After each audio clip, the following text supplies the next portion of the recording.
Let's begin our journey through the literatures of Africa, Middle Passage, and slavery. When the French and Indian War ended with the Treaty of Paris in 1763, Great Britain gained control over eastern North America from Nova Scotia to Georgia. In these colonies, over 1.5 million people resided, a diverse mixture of Europeans, Africans, and Native Americans. By 1830, early America, now spreading westward across the Allegheny Mountains from the 13 original colonies on the Atlantic coast, contained 12 million inhabitants. Early America's growth and prosperity were inextricable from slavery. Since the first British colonists arrived at Jamestown, Virginia in 1607, colonial America evolved from what one historian has called a society with slaves, that is, one in which slaves were one form of labor among many, and slavery was not confined to people of African descent, into a prosperous slave society that produced 2.8 million pounds a year for the British Crown on the eve of the American Revolution. Slavery permeated all aspects of colonial America, from Puritan Massachusetts, where slavery was first legalized in 1641, to New York City, home to the largest enslaved population outside of the South.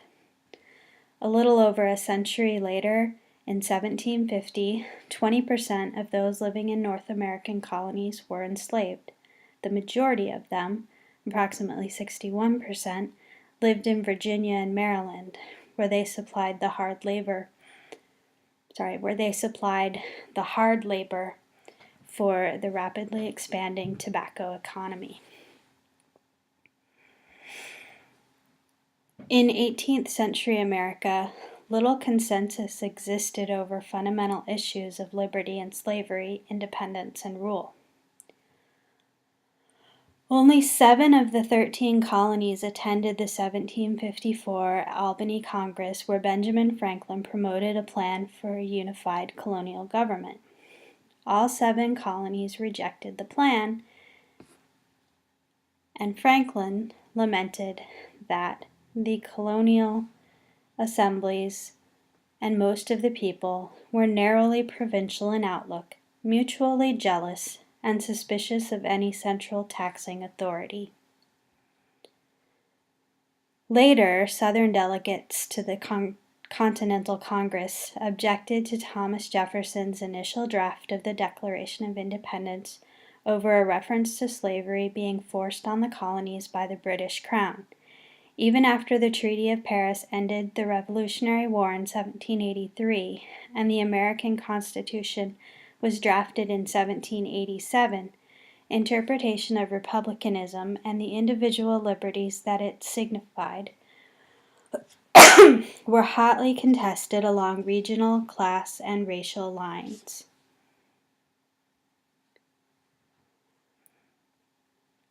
The federal Constitution itself partly responded to arguments over the protection of slavery and the congressional representation of slaveholding states.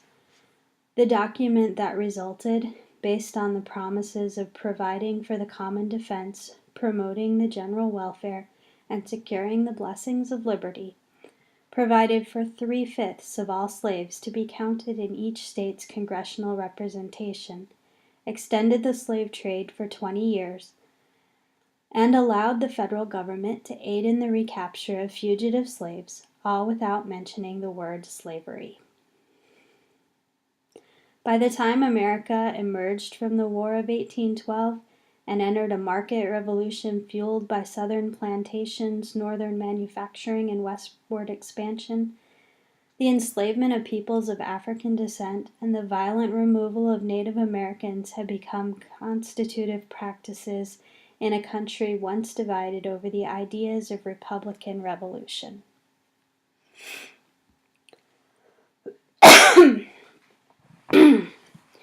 American literature, published between 1750 and 1830, reflected the contested nature of freedom and slavery at the heart of the country's founding. This literature evolved in two primary phases that sentimental literature and culture would connect by way of anti-slavery discourse. The moral and political proselytizing of the Enlightenment doctrine, and the romanticism of the early republic that flourished following the acquisition of Louisiana Territory in 1803 and American victory over Britain in the War of 1812.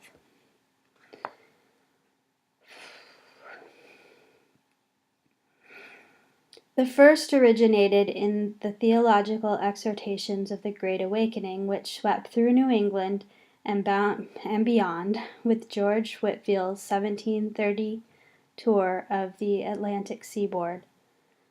Jonathan Edwards' Sinners in the Hand of an Angry God in 1741 articulated God's grace as a sentiment that could be felt through personal conversion, partly anticipating the sentimental literature of the mid-19th century. Yet after Edwards' 1750 removal from his Northampton, Massachusetts church, colonial printing presses increasingly published moral essays that used the language of individualism, liberty, and equality to argue against British oppression. While texts like Samson Occam's Sermon at the Execution of Moses Paul in 1772 preached morality and the evils of liquor, radical political tracts became increasingly popular. The tracts were also easily accessible, released in the 50 newspapers and 40 magazines produced on American soil. The colonial press provided a unifying institution for colonial subjects, most living within 50 miles of the Atlantic coast, where port cities published pamphlets and sermons from correspondents across the Atlantic world. The most famous example of Enlightenment proselytizing was Thomas Paine's Common Sense, published in January 1776.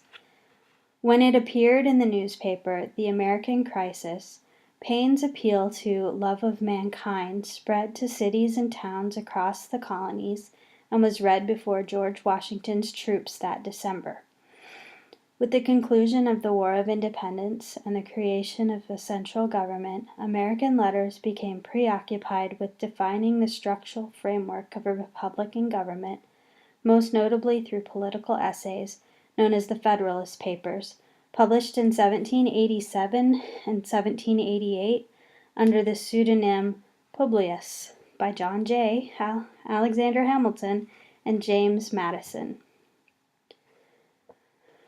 The nationalism born of the Revolutionary War inclined toward literature that exalted civic virtues and readers' devotion to liberty, good government, and republican principles. Joel Barlow's Columbiad in 1807 celebrated the birth of the young nation, while Richard Emmons' The Fredoniad, or Independence Preserved, in 1827, likewise ascribed to the War of 1812 classical epic status.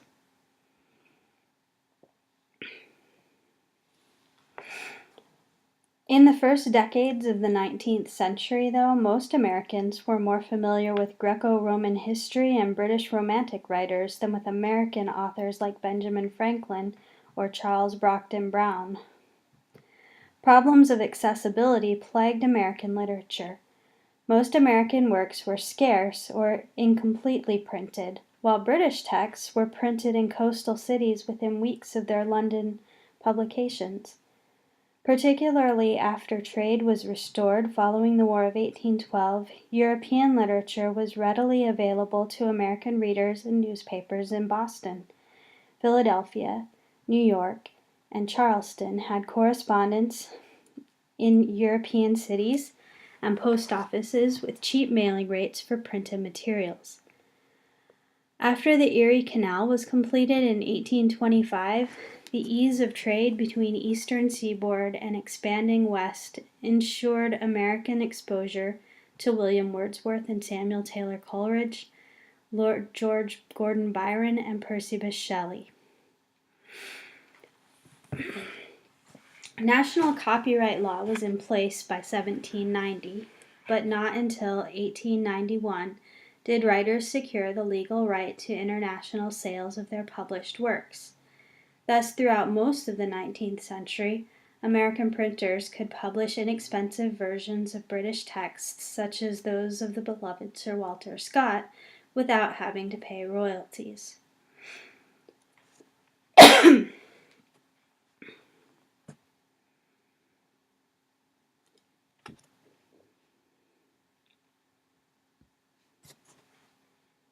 The historical circumstances and the prevailing literary interrogations of freedom and liberty, individual rights, and central government helped lay the political foundations for New World African and early African American literatures. The fact that early African American slavery was a byproduct of the larger Atlantic world meant that the first published literature by people of African descent reflected the revivalism and personal deliverance of the Great Awakening, not so much the militant demands for racial equality espoused by Maria Stuart, among others, in the 1830s. James Ukasa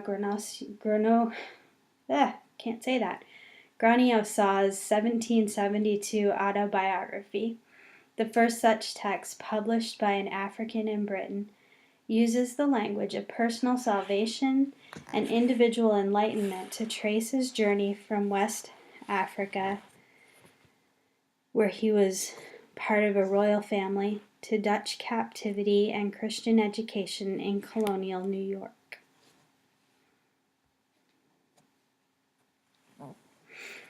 As the first slave narrative, it established the spiritual awakening as a major theme of New World African literature of the 18th and early 19th centuries. Early African American literature also homed in on the inherent contradictions of American republicanism. Since people of African descent across the Americas were widely deemed unworthy of the natural rights of man, many of the spiritual journeys detailed in certain early texts served rhetorically to assert the humanity of Africans and, of equal importance, their qualification for admission to the early national polity. Harrowing tales of transatlantic journeys and intercultural discovery characterized Britton Hammond's narrative of the uncommon sufferings and surprising deliverance of Britton Hammond, a Negro man, in 1760, and Olaudah Equiano's interesting narrative of the life of Olaudah Equiano, or Gustavus Vassa, the African, written by himself in 1789. While John Marrant's story of ministering to colonial slaves after experiencing conversion by George Whitefield combines themes of individual redemption with subversive challenges to racial inferiority.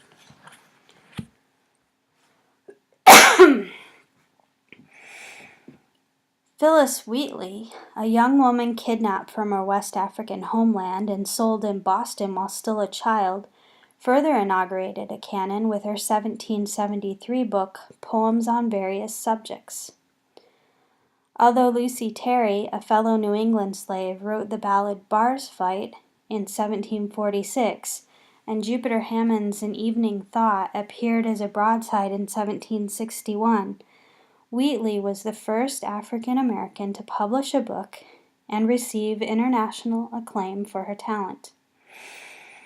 While these late 18th century authors did not deal explicitly with race as we now know it, their employment of the popular tropes of personal deliverance and spiritual awakening argued powerfully against those who denied people of African descent their access to revolutionary discourse.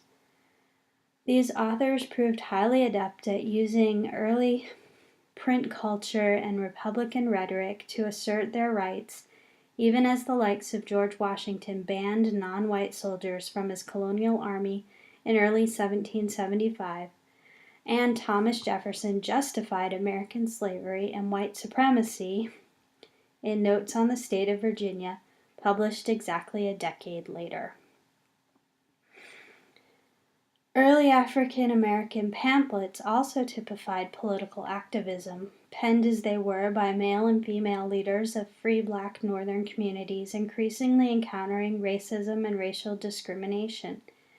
In 1794, for instance, over 10 years before he founded the first African American Protestant denomination in the United States, Richard Allen published his narrative of the proceedings of the black people during the late awful calamity in Philadelphia, to counter white accusations that the city's African or African American residents profited from the 1793 yellow fever epidemic by plundering the homes of sick whites who fled to the countryside. Guys, this stuff has been going on for our nation's entire history. By the time John Brown Russwurm and Samuel Cornish founded Freedom's Journal in New York City in 1827, free African Americans used the claim to freedom and equality espoused in their literature to plead their own cause through a thriving independent press. David Walker's incendiary appeal to the colored citizens of the world in 1829 was perhaps the most notable fruit of these publishing efforts. Although Freedom's Journal ended in 1829, it laid the foundations for Northern press that nurtured African American cultural and political identity independent of white denigration and Southern slavery. Even as popular works like James Fenimore Cooper's Leatherstocking Tales established distinctly American tropes for a rapidly developing national literature, then an inherently political African American literature emerged to challenge this nationalism. The cultural and ideological complexity of New World African and African American authors, along with the formal and thematic diversity of their writings, demonstrate the limitations of the contemporary term African American literature for describing the earliest stage of the tradition. The term contains many contradictions, failing to realize that the English-speaking authors of African descent, such as Britton Hammond, John Marrant, Olaudah Equiano, and Phillis Wheatley, were perhaps more transatlantic or international than exclusively New World or national in their identity.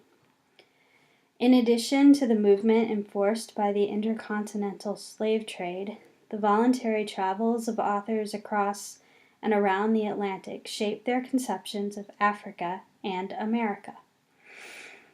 Against the backdrop of the rise of plantation slavery in the British American colonies between the mid-17th century and the late 18th century, coupled with the provisional self-definition of Africans and their descendants during this period, the social effacement of slavery made African identity interchangeable with more New World terms as Negro and Black. However, Africa still remained a distinct trope for authors of African descent, including Equiano and Wheatley. The trope suggested an imaginative reorientation to the traumas of the past, the struggles of the present, and the promises of the future, even as the material experiences of Africa itself continued to dissipate as a personal or collective reference point at the dawn of the 19th century.